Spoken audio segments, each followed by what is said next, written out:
respondiendo a su estilo. Está René Fujiwara Montelongo, exdiputado federal de Nueva Alianza, y ahora, ahorita vamos a hablar como en qué posición está en este momento, pero me da mucho gusto que esté esta noche por acá, René. Es un gusto saludarte, Javier. Gracias por estar por acá, René. Recibirme. A ver, primero explícanos un poco en dónde está parado en este momento René Fujiwara, un exdiputado federal de Nueva Alianza.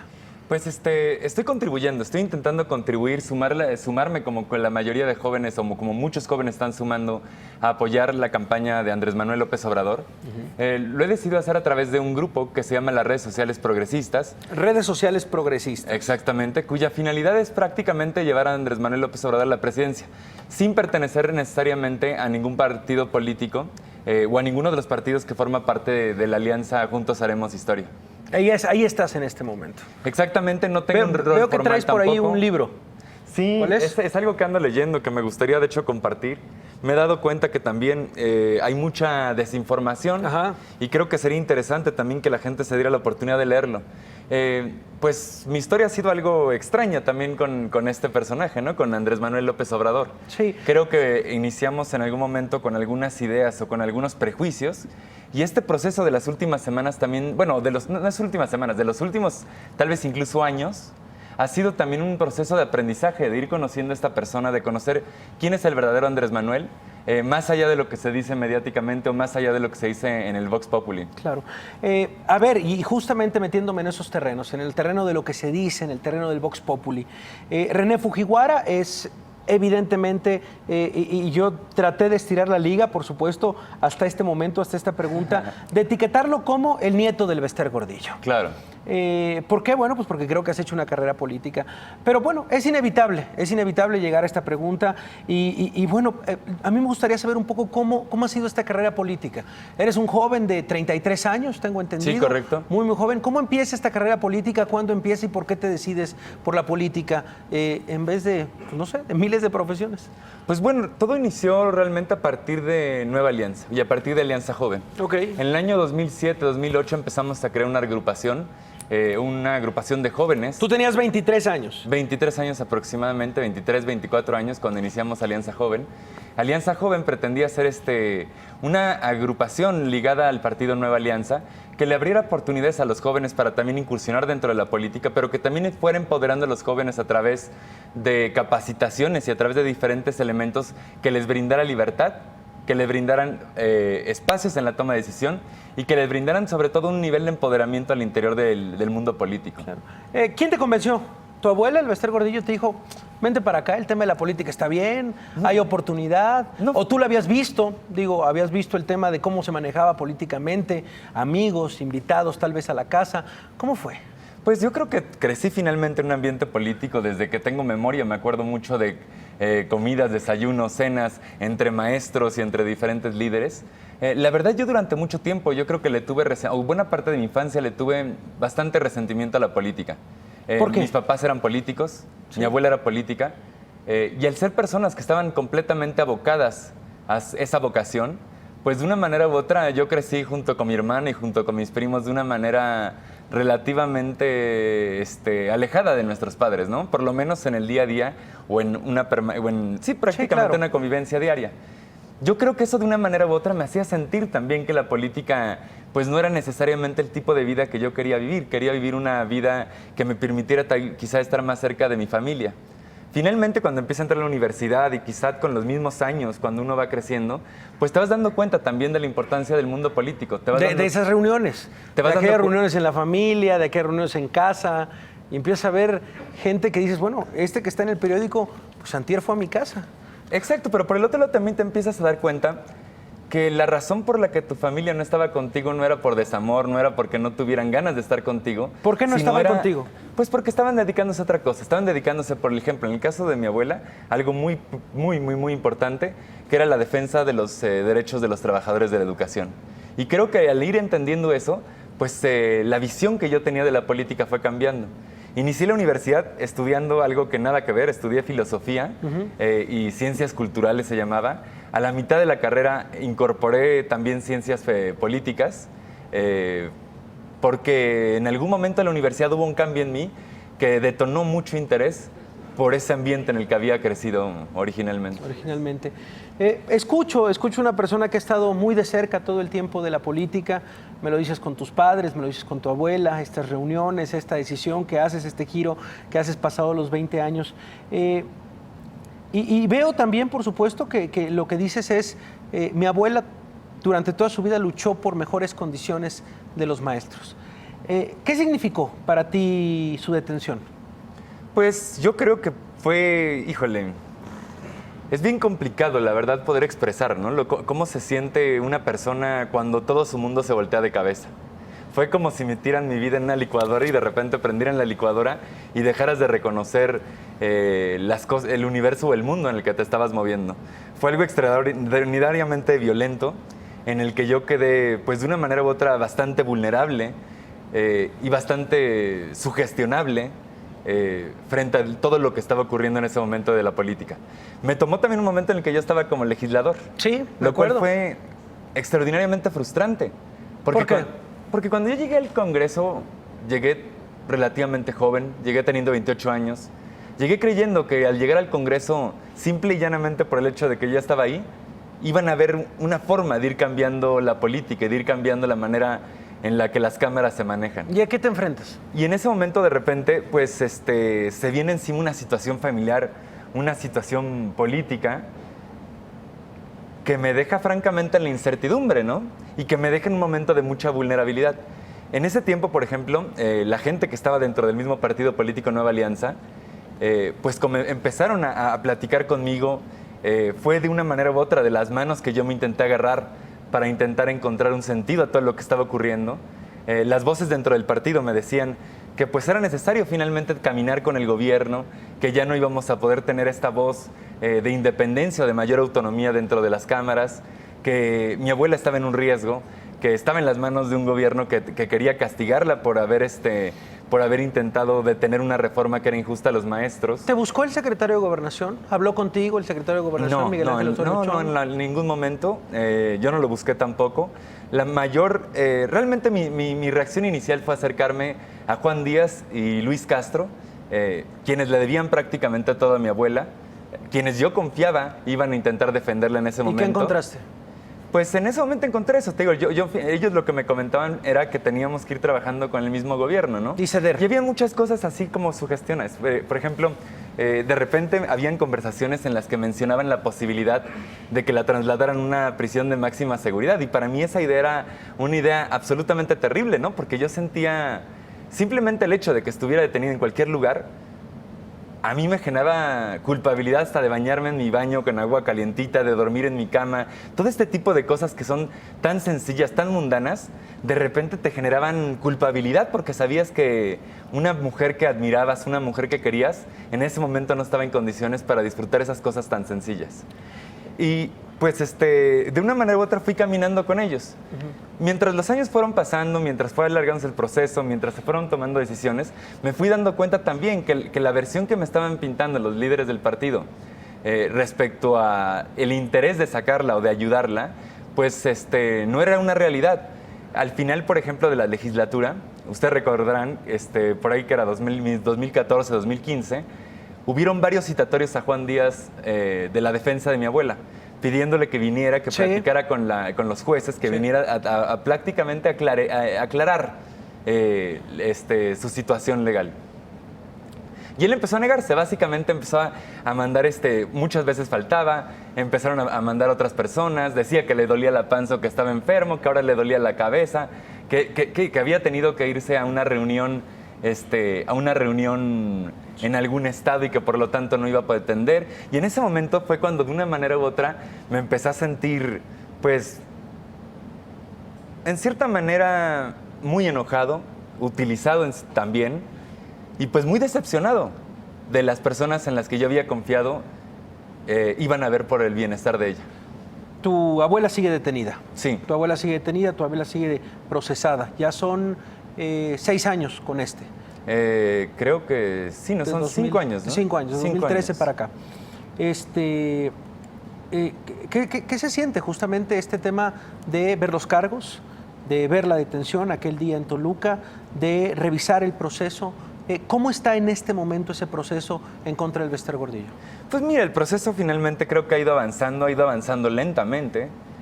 Sin embargo, pues nosotros hemos intentado dejarlo mucho en manos de los abogados y en manos de un proceso judicial adecuado. Mi abuela no quiere, algo que ha sido muy, muy clara, es que ella no quiere ningún tipo de negociación ni que la liberen en un acuerdo político, ni mucho menos. No quiere que se le libere en un acuerdo político en esta administración que está por terminar y tampoco quiere que se le libere en un acuerdo político en la siguiente administración. Lo que ella quiere es muy sencillo, que prácticamente se le permita a los jueces actuar de una manera no politizada, que les permitan actuar completamente apegada al derecho y que se termine probando por vía de la ley su inocencia respecto a los cargos que tiene. Y en ese sentido, pues nosotros hemos sido cuidadosos de meternos en esos temas, porque si estamos pidiendo que no se politice, creo que nosotros tampoco deberíamos ser los primeros en politizarlo, ¿no? Más allá de la política, el sentimiento de la población en general, hay que decirlo, el rechazo al nombre del Bester Gordillo, verla como un ícono de excesos tal vez, de ser señalada de desvíos, de ser señalada de haberse hecho inmensamente millonaria durante los sexenios de Vicente Fox, durante los sexenios del presidente Felipe Calderón. También debe ser una piedra complicada de cargar. Yo creo que cuando la detuvieron creyeron en muchos mitos, creyeron que en realidad había un abuso que había habido un abuso. ¿No había habido un abuso parte del Bester Gordillo? Yo creo que no era como lo que ellos imaginaban. Definitivamente ella vivía un estilo de vida la cual le permitía proyectar poder. Tenemos que también entender que mi abuela de una manera u otra creció en un ambiente político y se formó en un ambiente político prácticamente siendo la única mujer. Hay muchas fotos en mi casa de los años 80, 90, en la que salen 60 y tantos hombres y la única mujer que sale en esa foto es mi abuela. Y en ese sentido, pues yo creo que ella hizo cosas para poder darse a valer en este tipo de ambientes, ¿no? Hay una anécdota, por ejemplo, en el que alguna ocasión, en esos mismos años, se sentó con una serie de banqueros y uno de los banqueros se rehusó y en ese momento decidió que se iba a levantar y que él no estaba dispuesto a tener una mujer en la misma mesa y que él no iba a platicar con una mujer. Y mientras el banquero se estaba levantando, pues mi abuela le recordó un poco de los ahorros de los maestros que tenían en esa institución y le comentó que si él se levantaba de la mesa, ella estaba dispuesta a mover esos ahorros a otra institución bancaria. Y pues el bancario se sentó. Creo que ese es el tipo de realidades a las que ella se enfrentaba durante esos años. Son años en los que prácticamente no habían mujeres en la política y en la que de una manera u otra ella tuvo que crear un personaje que le permitiera también darse a valer en ese sentido. Sin embargo, no hay prácticamente nada de lo que dicen, ¿sabes? Muchas de las cosas los gastos que estaban realizando fueron completamente lícitos. Hay actas de los congresos y los diferentes órganos sindicales que le permitían llevar los gastos que estaba llevando. Ok. ¿Has tenido la oportunidad de hablar con tu abuela en estas últimas semanas? Sí, claro, la hablo con ella constantemente. De hecho, desde toda la vida y sobre todo desde que ella ha estado detenida, la he estado viendo constantemente. Es un animal político. O sea, la verdad, como tú lo dices, desde siempre, desde hace décadas, es un animal político que se mueve, que ve, que de alguna manera influye en elecciones, por supuesto. Pues ¿por qué? Porque el sindicato de profesores en algún momento fue un sindicato, y lo es, yo creo que también muy poderoso, en el cual en este momento tal vez ella esté fuera de la jugada. Pero ¿qué te dice del proceso? ¿Cómo lo ve? Yo creo que pues ella de una manera u otra no está muy metida en eso, ¿no? Yo creo que ella finalmente está en otra etapa de su vida en la que quiere estar mucho más cerca de su familia. Oye, pero sí le dijiste, abuela, voy a apoyar a López Obrador. Sí, claro, sí le había dicho. ¿Y cuál fue su cara? Nada, se rió, me contestó que estaba muy bien, que ella estaba de acuerdo con que yo hiciera eso. Pero mi abuela siempre ha sido así conmigo, ¿sabes? ¿Sí? Mi abuela siempre me ha apoyado casi en todo. ¿Le debes tu carrera?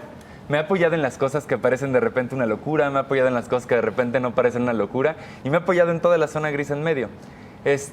Yo creo que, pues, de una manera u otra he ido yo intentando tomar mis propias decisiones. Okay. Ella siempre me ha dado la libertad para tomar mis propias decisiones Y pues sí, yo estoy contento en este momento contribuyendo al proyecto de Andrés Manuel López Obrador, que es un proyecto en el que yo creo, que es un proyecto en el que estoy convencido, es indispensable para el futuro de nuestro país. Entonces, no me imagino, ¿sabes? No me imagino ni siquiera cómo podría ser una elección en la que Andrés Manuel López Obrador no sea ganador.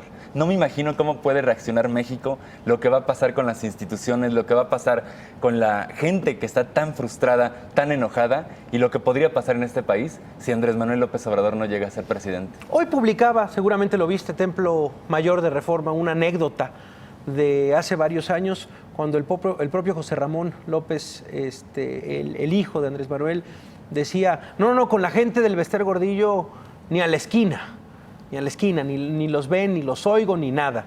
¿Sí hubo esto? ¿Sí hubo en algún momento una afrenta? No sé, la verdad yo no sé de eso, yo nunca, yo no recuerdo esa anécdota que cuentan en esa situación. ¿O la leíste? Sí, la vi, pero no, yo no la recuerdo. Yo no recuerdo jamás que haya ocurrido eso. Pero indiferentemente de que si ocurrió o no ocurrió, y si ocurrió no importa, la verdad. ¿Yo los has visto, supongo, a gente de Morena? ¿Con quién hablas? ¿Con quién tienes interlocución? Pues he tenido muchas pláticas con mucha gente de Morena. De hecho, pues también durante el tiempo de la 62 legislatura, pues conocí a muchas personas que admiro de ese mismo partido. Hay muchas personas que en realidad creo que son extraordinarias en diferentes cosas. Por ejemplo, Ricardo Monreal, siento que es un extraordinario legislador. Okay. Cuando era coordinador de bancada me decían incluso que casi todos los días antes de entrar al pleno, prácticamente daba una clase, una cátedra al resto de los legisladores de su bancada. Luisa María Alcalde, por ejemplo, también es una mujer que admiro mucho. Se me hace una mujer extraordinariamente inteligente, una mujer con muchos principios y con muchos valores. Y hay muchas personas con las que finalmente he ido platicando, ¿no? Y con las que me he ido adentrando. Y por eso has decidido formar esta asociación, ser parte de estas redes sociales. Creo que a partir de ellos y a partir de las pláticas con ellos y a partir de lo que yo siento es una amistad con ellos, he ido teniendo la oportunidad de darme cuenta quién es el verdadero Andrés Manuel López Obrador. Me he dado cuenta también que todo lo que decía de él era realmente falso. No creo que él jamás haya sido un peligro para México. Yo creo que los peligros para México resultaron ser otras personas. Yo creo que los peligros para México y esos miedos que se tenían en ese momento prácticamente ya se han cumplido. El costo del dólar, el costo de la gasolina, el costo de la energía eléctrica, prácticamente todo señala a que el peligro que se viene Andrés Manuel ya se cumplió, y se cumplió debido a otros personajes. Te escucho por supuesto, y la percepción es... A ver, lo que quiere mi abuela es estar en un proceso limpio, un proceso el cual no se politice. Y la pregunta obligada ante esto es, ¿en qué falló? ¿Por qué fue incómoda? ¿Por qué fue detenida el Bester Gordillo? En estos momentos de reflexión, que seguramente lo pensaste, dijiste, bueno, a ver, si mi abuela no hizo nada indebido, si mi abuela tal, ¿por qué? ¿A quién incomodó? Muchas cosas eran diferentes, yo creo que en el 2012. Ahorita la percepción incluso de los maestros, del Magisterio Nacional, la gente reconoce el valor de los maestros, la gran importante labor que realizan todos los días. Pero no era así en el 2012. En el 2012 estábamos saliendo de un gobierno panista, había una candidata presidencial panista que culpaba a los maestros prácticamente de todo. Había un panismo también recalcitrante que pedía que se facilitara el poder quitar a los maestros de sus empleos y quitarle la seguridad laboral a los maestros. Y también había, digamos, en cierta medida, una sociedad civil que creía que ese era el camino adecuado. Y en ese sentido creo que el gobierno tomó decisiones a partir de una creencia falsa, de que el facilitar que corrieras a los maestros iba a ser la solución a que las cosas cambiaran en el sector educativo. Sin embargo, pues no pusieron realmente atención a los temas genuinamente importantes, como es la infraestructura de la infraestructura de los espacios educativos, o sobre todo también la profesionalización de los mismos maestros. Fue muy extraño, porque por ejemplo, en ningún lado del mundo hay un servicio profesional en el que a la gente se le despida. Imagínate, ¿cuánto le cuesta al gobierno llevar a una persona a través de la primaria, de la secundaria, de la preparatoria, después meterle una normal, sí, prepararlo para que sea maestro, calificarlo y decidir que lo vas a correr? Es una inversión que prácticamente está completamente tirada a la basura. No hay ningún tipo de servicio profesional o de ninguna carrera profesional que tenga o que contemple el correr a las personas a las que estás entrenando. Y eso pues se me hace extraordinariamente grave. Yo creo que ese era el fondo y realmente lo que está en el fondo mal de la reforma educativa, que vulnera esa seguridad que los maestros solían tener, que vulnera también los derechos y la certidumbre con la que se movían y que hace que sea cada vez más difícil el poder ser un educador. ¿Cómo puede un maestro ir a dar clases a la sierra en circunstancias completamente precarias, con niños que ni siquiera llegan alimentados, en instalaciones que no cuentan con baños, cuando al mismo tiempo siente que ni siquiera tiene una certidumbre legal, una certidumbre laboral que le permita concentrarse en ese trabajo tan grande que tiene enfrente? Pero bueno, eso ya existía. En la década de los 90, inicios de los 2000, con Vicente Fox, tal, había también esta precariedad. Sí, claro, había siempre esa precariedad. Sin embargo, yo creo, no, siempre había esta precariedad, digamos, dentro de esto. Lo que no había también era este sentimiento de persecución gubernamental por parte de las maestras y maestros. Se sienten perseguidos. Mira, los hicieron tomar exámenes prácticamente entre militares y perros de ataque. ¿Te acuerdas de las escenas? Sí, claro. Habían prácticamente, iban por ellos a sus casas en muchos casos, iban a sacarlos de las escuelas, los hacían marchar prácticamente entre militares, entre policía federal, con perros de guardia, con bozales ahí agarrados, y se supone que en ese ambiente iban a tener que hacer un examen sobre el cual iban a evaluar su permanencia en el espacio laboral. Esa certidumbre prácticamente se rompió. Okay. Y yo creo que eso ha sido por parte del magisterio. Por parte hacia los maestras y maestros, que todos los días hacen una labor impresionante para educar a nuestros niños y que todos los días están generando ciudadanos que aman a su país. Y yo creo que es lo más importante. ¿Cómo te ves en agosto? ¿Qué quieres después de las elecciones? En agosto yo me veo en otro lado. Mi intención... sí, ya en otro país, así sonó como ya en otro lado, vámonos. En otro estado. Mi intención era, antes de que pasara todo esto, era irme a Baja California Sur. Ok. La hermana de mi esposa vive en este momento en Baja California Sur.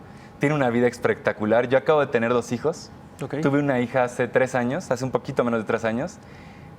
Y acabo de tener un bebé hace como 1 mes y medio.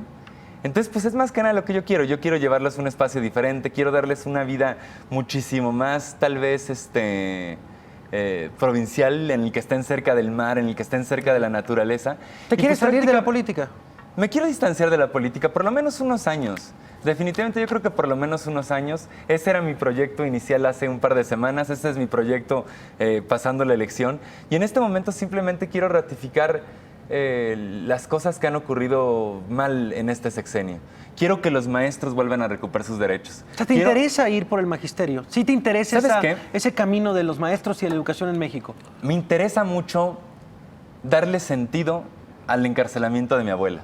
No puedo yo quedarme con irme yo tranquilo a La Paz o irme intranquilo yo a Baja California Sur, sintiendo que 5 años de encarcelamiento, 5 años de sufrimiento fueron completamente en vano y que al final del sexenio los maestros ya no recuperaron nada. Si mi abuela en este momento está detenida por haberse opuesto a una reforma que vulneraba la seguridad laboral de los maestros, entonces vamos a hacer que esos 5 años valgan y vamos a reivindicar al Magisterio Nacional y vamos a reivindicar a las maestras y maestros y les vamos a regresar lo que este gobierno les quitó. Qué interesante, René. ¿Te interesa ser líder magisterial?